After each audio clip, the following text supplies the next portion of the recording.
Bonjour et bienvenue sur Tout Cooking. Vous êtes nombreux à voter pour faire des sushis. Alors comme promis, on va faire donc les yentafo.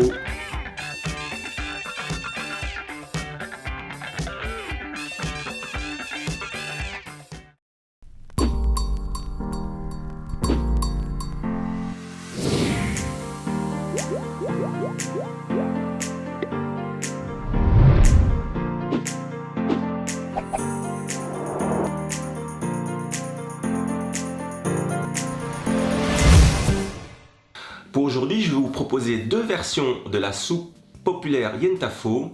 Alors une version très simple avec la préparation de la sauce que vous pouvez déjà trouver toute faite. Alors vous aurez déjà pas mal de choses à faire au niveau de la mise en place et au niveau des ingrédients. Et je vous propose la version également traditionnelle avec la sauce à réaliser vous-même. Alors pour cette recette, vous aurez besoin pas mal d'ingrédients. On va commencer par le sucre, ça c'est pour faire la sauce yentafo, ainsi que l'ail fermenté, ou si vous n'avez pas l'ail fermenté, prenez l'ail frais, de la sauce tomate et la sauce piquante sriracha, donc du tomate concentré, du tofu fermenté qu'on appelle taohui, là vous aurez du mal à le trouver, et du vinaigre blanc, sans oublier de rajouter un petit peu de piment, alors au moins un si possible. Et si vous n'avez pas le temps de le réaliser vous-même, prenez donc la sauce yentafo déjà toute faite.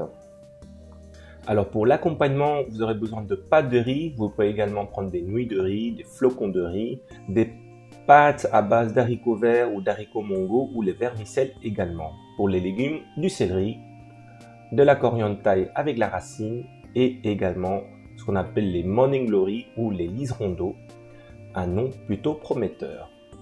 Alors pour la garniture, vous aurez besoin de tofu frit, de la coriandre thaï avec la racine, de l'ail, du poivre, les feuilles de ravioli wonton, du haché du poulet ou des petits dés de volaille et également des boulettes de scampi. Vous aurez la recette en description, mais on ne va pas le faire nous-mêmes. Et également des boulettes, non, du poisson et pas de chat, bien évidemment. Des scampis frais qu'il faut décortiquer, du calamar également qu'il faudra prédécouper tout à l'heure. Et ensuite, pour le bouillon, vous aurez besoin du poulet à bouillir qu'il faut tout simplement laisser mijoter à feu doux pendant au moins 2-3 heures. Alors pour la sauce yentafo, on va commencer par mélanger le vinaigre blanc, avec du sucre en poudre, de l'ail fermenté ou sinon vous prenez de l'ail frais, ça peut convenir, le tofu fermenté qui va assaisonner et colorer, également la tomate concentrée et la sauce piquante, et n'oubliez pas au moins un petit piment pour relever tout ça. Alors il faut bien mixer, il faut que la sauce soit bien lisse et il faut ajouter parfois un petit peu d'eau pour mixer en une pâte homogène. Alors c'est déjà prêt. On va s'occuper maintenant des garnitures. Alors coupez la coriandre finement. N'oubliez pas de laisser la racine pour faire notre marinade. Le céleri coupé finement également. Et on va laisser les feuilles pour le bouillon de volaille que voici pour le parfumer. Les liserondins, on va plutôt couper en tronçons de 2-3 cm. Et ensuite, il faut les garder à l'eau frais. On décortique les scampis, retirer la carapace et ensuite on incise le dos et on retire le filament noir. Pour le calamar, il faudra inciser, couper d'abord en deux, ouvrir et ensuite on va incliner la lame pour faire les fines incisions dans la chair, pas à travers. Et ainsi on va prédécouper le calamar, ça sera plus simple pour la présentation tout à l'heure. Donc quadrillez bien les deux côtés.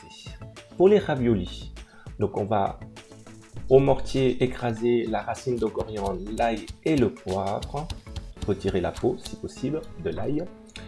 Et ensuite, quand on a une pâte homogène, on mélange à notre petit dé ou du haché. Vous pouvez prendre du haché de volaille, des scampis, ce que vous voulez.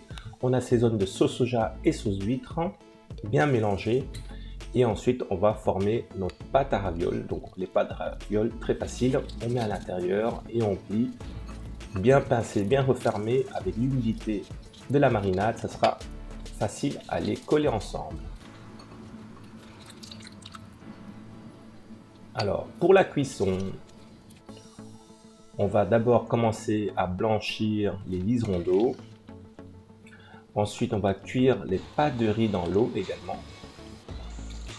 Donc, quand ils s'enroulent, hop, on peut les retirer, ça va très très vite, surtout quand ils sont déjà réhydratés.